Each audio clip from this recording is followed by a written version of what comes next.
আবুধাবিতে আসলে যে জায়গাটা না দেখলে ভ্রমণটাই অসম্পূর্ণ থেকে যায় তা হলো শেখ জায়েদ গ্র্যান্ড মস্ক। ছবিতে বা ভিডিও তো অনেক দেখেছি, কিন্তু সত্যি বলতে সামনে দাঁড়িয়ে নিজের চোখে দেখার অনুভূতিটা একেবারে আলাদা। আজকে এই মসজিদের ইতিহাস, এর সুন্দর স্থাপত্য আর এখানে আসার সময় কি কি নিয়ম মানতে হবে সেসব নিয়েই সহজভাবে কথা বলবো। এবার একটু হিস্ট্রিটা তোমাদেরকে বলি। 1998 সালে এই মসজিদটা নির্মাণের কাজ শুরু হয়। সংযুক্ত আরব আমিরাতের প্রতিষ্ঠাতা শেখ জায়েদ বিন সুলতান আল নাহিয়ান এই উদ্যোগটা নিয়েছিলেন।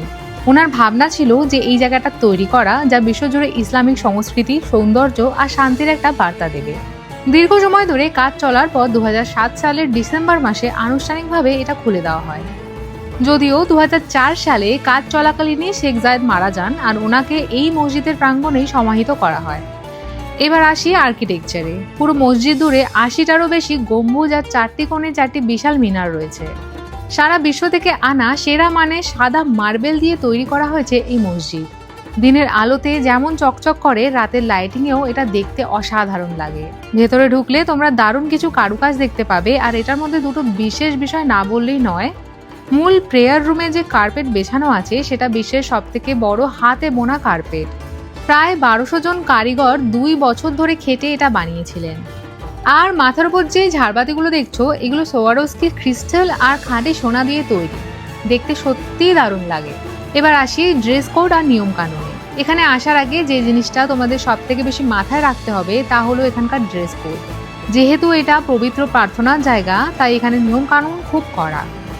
এখানে ধর্ম বর্ণ নির্বিশেষে সবাই আসতে পারে, তবে সবার জন্যই শালীন পোশাক পরা বাধ্যতামূলক। মেয়েদের ক্ষেত্রে মাথা থেকে পা অবধি শরীর ঢাকা থাকতে হবে। কোনো স্লিভলেস, ছোট পোশাক বা টাইট জামা কাপড় পরা একদমই যাবে না। চুল ঢেকে রাখার জন্য মাথায় স্কার্ফ বা ওড়না দেওয়া বাধ্যতামূলক। অনেকেই সম্মান জানাতে বা সুন্দর অভিজ্ঞতার জন্য স্থানীয় আবায়াও পরেন। ছেলেদের ক্ষেত্রে কাঁধ আর হাঁটু ঢাকা পোশাক পরতে হবে। ফুল প্যান্ট আর ফুল স্লিভ বা হাফ স্লিভ শার্ট কিংবা টি শার্ট পরে আসতে হবে। শর্টস বা স্লিভলেস গেঞ্জি পরে কিন্তু ঢোকা যাবে না। পোশাকের পাশাপাশি আরও কিছু বিষয়ের খেয়াল রাখতে হবে। ভিতরে ঢোকার আগে জুতো নির্দিষ্ট জায়গায় খুলে রাখতে হয়। আর হ্যাঁ, মসজিদ প্রাঙ্গণে কোনো ধরনের হইচই করা যাবে না।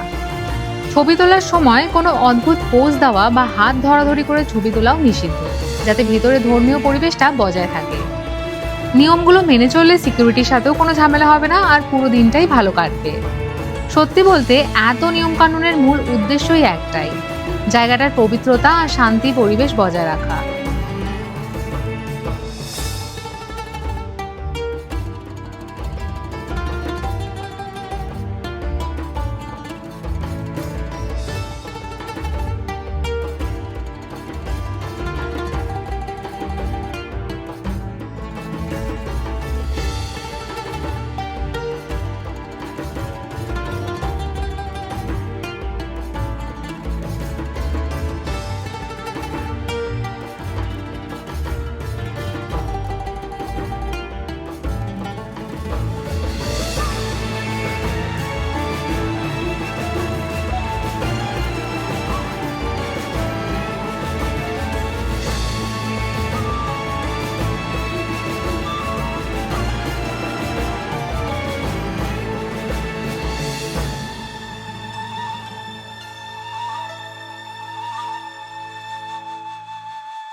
আবুধাবিতে আসলে এই জায়গার আসার অভিজ্ঞতা তোমাদের স্মৃতিতে অনেক দিন থেকে যাবে। আজকের ভিডিও ভালো লাগলে লাইক শেয়ার করতে ভুলো না। আর দেখা হবে তোমাদের সাথে পরবর্তী একটা ব্লগে।